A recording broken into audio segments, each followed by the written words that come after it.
अभी तक तो इस बात की सलाह दी जा रही थी खाकी पहनकर कि अगर रंग गिर जाए किसी शरीर के अंग पर तो उसे कटवा लेना, लेकिन घर में रहना, बाहर निकलोगे तो ऐसा ही होगा। तो वहीं अब दूसरी तरफ खुल्लम खुल्ला ऊपर भेजने की धमकी दी जा रही है। यह खुले तौर पर कोई और नहीं, संवैधानिक पद पर बैठे हुए लोग कर रहे हैं, डंके की चोट पर कर रहे हैं, और करना भी चाहिए। जब इस देश की अदालतें साफ साफ लफ्जों में कह दें कि मियां तियां और पाकिस्तान जाने की सलाह देने पर किसी की भावनाएं आहत नहीं होनी चाहिए, तो कुछ ऐसी ही शब्दावली का इस्तेमाल होगा। भारतीय जनता पार्टी के उस सांसद की हरकत तो मैं आपको दिखाऊंगा ही, लेकिन इसके साथ साथ आज मैं आपको दिखाऊंगा कि जो शरीर का वो हिस्सा कटवा लेना जहां रंग पड़ जाएगा, उनकी एक असलियत सामने आ गई है। पहले से ही विपक्ष के निशाने पर वो हैं, तो दूसरी तरफ उनका खेल खुल गया है कि आखिरकार खाकी वर्दी पहनकर वो इस तरह की भाषा शैली का इस्तेमाल क्यों करते हैं। आगे कई खबरें और भी हैं दोस्तों कि कैसे इस त्योहार से पहले ही माहौल बनने लगा है। बूढ़े बुजुर्ग, महिलाएं, लड़के, गरीब, मुसलमान, किसी को बख्शा नहीं जा रहा है। एक एक तस्वीर आपको दिखाऊंगा। तो खबर आई है अमेरिका से भी, जिसने कई तरह के सवाल खड़े कर दिए। नमस्कार, मैं हूं प्रज्वल गौतम और आप देख रहे हैं the live TV. The live TV, सच सबसे आगे।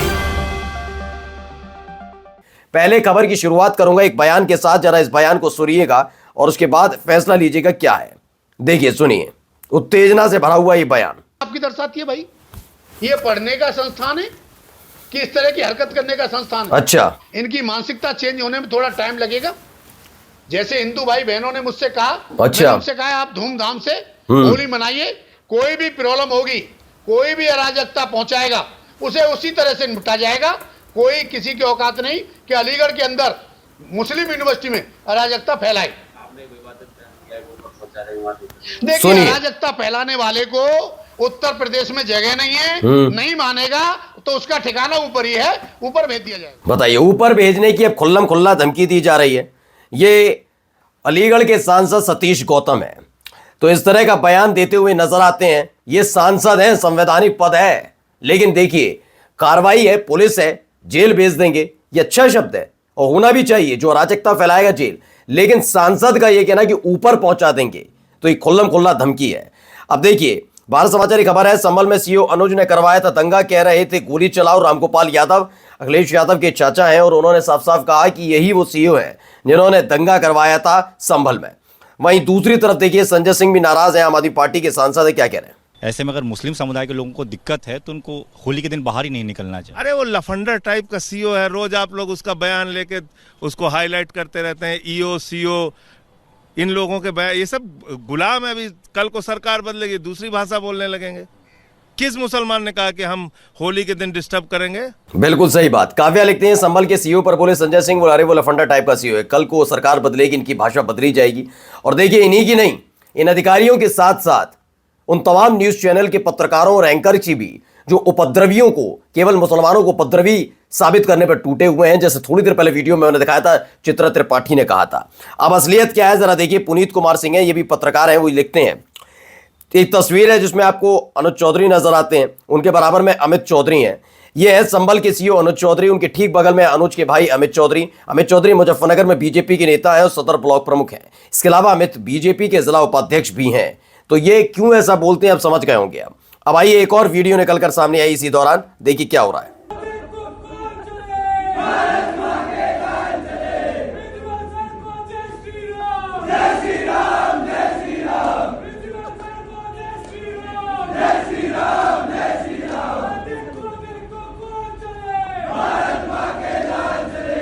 अगर आप इसे धार्मिक कार्यक्रम कुछ समझ रहे हैं तो आप गलती कर रहे हैं। दरअसल डॉक्टर लक्ष्मण यादव लिखते हैं, प्रिंसिपल सर को जय श्री राम। सार्वजनिक तौर पर इन नारों के साथ दिल्ली विश्वविद्यालय के कॉलेज में नए बने प्रिंसिपल का स्वागत किया। जरा बधाई, आपके सरकारी कैंपस सांप्रदायिक हो चुके हैं। दिल्ली विश्वविद्यालय केंद्रीय विश्वविद्यालय सरकार के पैसे से चलता है, मगर एक प्रिंसिपल का स्वागत ऐसे हो रहा है तो एकेडमिक कैंपस भीतर से अब कैसा होगा कल्पना कीजिए। बीजेपी आरएसएस ने इस देश के सभी कैंपसों को अपने कब्जे में ले लिया है। खुलेआम संघ से सूची बनाकर वीसी, प्रिंसिपल से लेकर प्रोफेसर तक भर दिए गए। जहां रह गए थे वहां भी भरा जा रहा है। इस तरह का दावा डॉक्टर लक्ष्मण यादव करते हैं। चलिए, एक और खबर निकल कर आई। खबर क्या है मैं आपको बता देता हूं। खबर मेरठ में मस्जिद से पथराव हुआ है, ये दावा कर दिया जी न्यूज ने। हिंदू युवक के गैराज पर पथराव किया गया, ये होना ही था, आज नहीं तो कल ऐसी खबरें निकल कर आनी ही थी। पथराव के बाद इलाके में तनाव पैदा हुआ। हिंदू युवक के गैराज का था उद्घाटन और कहा गया कि मस्जिद से पथराव कर दिया। पथराव के बाद मौलाना को हिरासत में ले लिया। ये अब नियति बन चुकी है। इससे पहले यानी होली आती उससे पहले ये होना ही था, क्योंकि करना ही ऐसे ही विवादित किए जाती हैं चीजें। मोहम्मद शादाब खान 2 तस्वीरों को साझा करते हैं। इन 2 तस्वीरों को जरा पहले गौर से देख लीजिए। खबर क्या है अहमदाबाद की। इन्होंने कहा कि जब उसने सच बोला तो वो सच बोलना एक अपराध हो गया। सैयद मेहदीन हसन ने अपनी आवाज उठाई थी कि कैसे उसके ऊपर हमला किया गया जब वो नमाज अता करके आ रहा था, कैसे उसे जबरदस्ती चाकू की नोक पर जो नारेबाजी करने के लिए उकसाया गया। और इसके अलावा जब उसने आवाज बुलंद की तो उल्टा उसे ही अरेस्ट कर लिया गया। ये खबर गुजरात से यानी अहमदाबाद से निकलकर सामने आई है। चलिए एक और गुनाह वाली खबरें देखिए क्या हो रहा है, किस तरह से मारपीट और कुटाई की जा रही है, वो भी तस्वीरें देखते चलिए। तो बेतहाशा भीड़ के आगे आगे पुलिस वाले और पुलिस वालों के साथ एक व्यक्ति उसके गोदी में उठाकर ले जा रहा है। कौन है ये जरा मैं बताता हूं पहले। तो दरअसल ये तरन्नुम बानो है। उन्होंने किया भारत में मुसलमान होना गुनाह है। लखनऊ में निशांतगंज चौराहे के पास रोजगार मुस्लिम ई रिक्शा चालक को पुलिस के द्वारा मारा गया, जिसे तुरंत सड़क पर ही उसकी मौत हो गई। उत्तर प्रदेश पुलिस जांच करिए, पुलिस की वर्दी में ये कौन दंगाई हैं। इस तरह का सवाल तरन्नुम बानो ने किया है कि बताइए हुआ क्या है, कैसे एक व्यक्ति की मौत हो जाती है, कितना आसान है लोगों की जिंदगी से खिलवाड़ करना और जांच के नाम पर कुछ ना होना। अब देखिए क्या क्या हो रहा है। जो सामने बैठे हैं समझ ही गए होंगे दाढ़ी को देखकर कौन है। देखिए थप्पड़ जड़ दिया गया। मुस्लिम है तो थप्पड़ जड़ दिया जाएगा, बड़ा आसान है, मैंने कहा ना।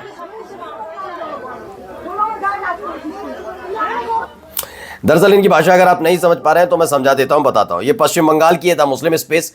मुस्लिम ट्रेन सवार को बिना कोई सबूत के गालियां दी गई और थप्पड़ मारे गए। मुर्शिदाबाद में 5 मार्च को बलूराघाट एक्सप्रेस ट्रेन में सवार एक हिंदू महिला ने मफीकुल इस्लाम पर शारीरिक हमला किया और उसे गाली दी। उसने उसे बार बार थप्पड़ मारे और उस पर उसका वीडियो बनाने का आरोप लगाया। हालांकि इस दावे का कोई सबूत नहीं है। जिनको मोबाइल फोन का बहुत कम अनुभव है ने दावा किया कि उस महिला ने उसका फोन छीन लिया, उसे तोड़ दिया, उसके साथ मारपीट करना जारी रखा। बता दें कि पश्चिम बंगाल के हिंदुवादी पार्टी के प्रमुख नेता ने उस महिला के कार्यों की प्रशंसा करते हुए वीडियो भी साझा किया है। यानी कैसे ये कौन करवा रहा है, किसके इशारे पर हो रहा है, समझाने की ज्यादा जरूरत नहीं। अब न्यूज 24 की खबर देखिए। सुप्रीम कोर्ट ने रमजान में जल्दी छुट्टी की याचिका खारिज की है।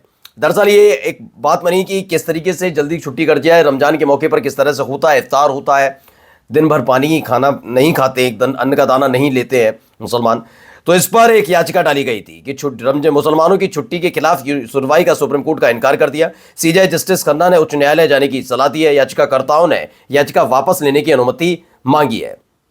वहीं एक और खबर है, इसे भी पढ़ना चाहिए कम से कम। जब जो लोग बात बात पर गंगा जमुनी तहजीब की बात कर देते हैं और करते कुछ और है, तो उनको देखिए। DNN 24 खबर है, उन्होंने लिखा है, पढ़े कैसे। जम्मू कश्मीर के बिजबेहरा में एक मुस्लिम परिवार 35 साल से हिंदू मंदिर की देखभाल कर पेश कर रहा है भाईचारे और एकता की मिसाल। लेकिन यहां क्या हो रहा है, मस्जिद के नीचे मंदिर ढूंढे जा रहे हैं और कोरोना की तरह ही होली वाले दिन लॉकडाउन का जिक्र करके कहा जा रहा है अंदर ही रहिए, वरना वो हिस्सा कटवा लीजिए जहां पर आपके ऊपर रंग पड़ जाता है। अब एक वीडियो और निकल कर आई, इस वीडियो को जरा देखिए। ये हैदराबाद के माफी चाहो आंध्र प्रदेश के डिप्टी सीएम है पवन कल्याण, बीजेपी इनकी सहयोगी है, बीजेपी इन्हीं के साथ मिलकर सरकार में आंध्र प्रदेश में।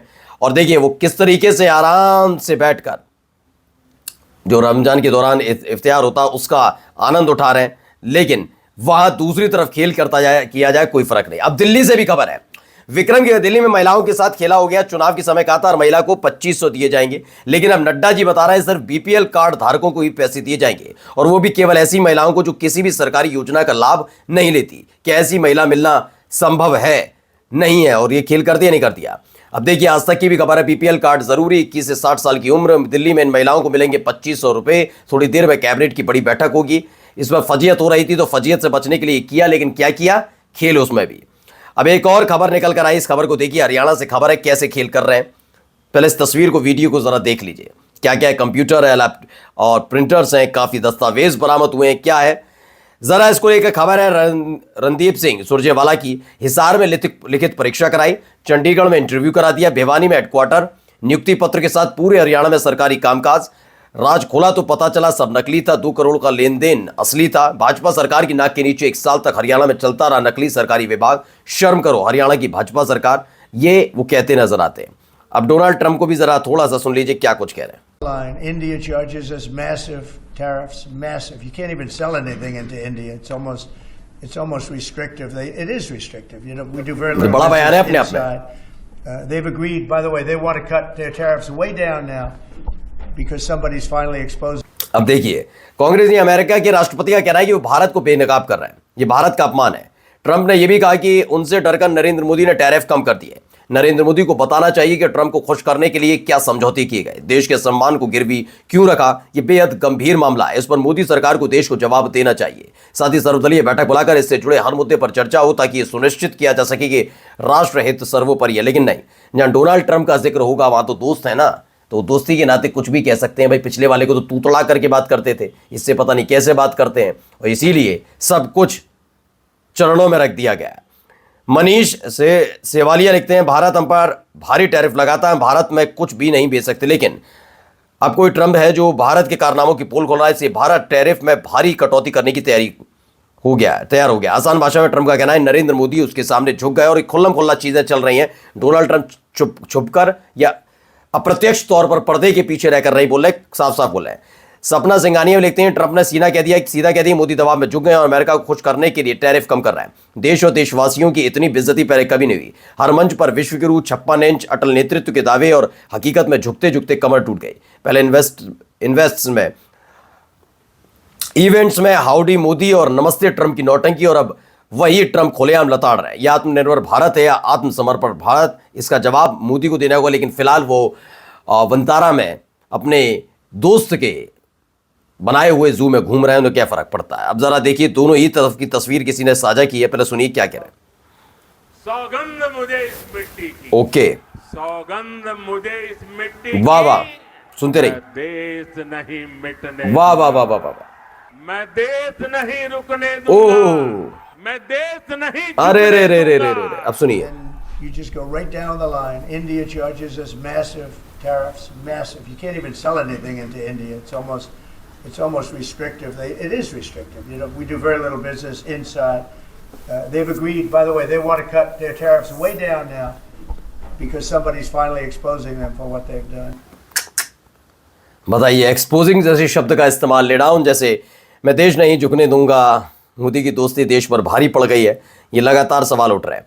लोग दूसरी तरफ क्या है, बीबीसी न्यूज हिंदी खबर, ईरान के साथ समझौता करने की पहल के लिए ट्रंप को क्या मजबूर होना पड़ा है।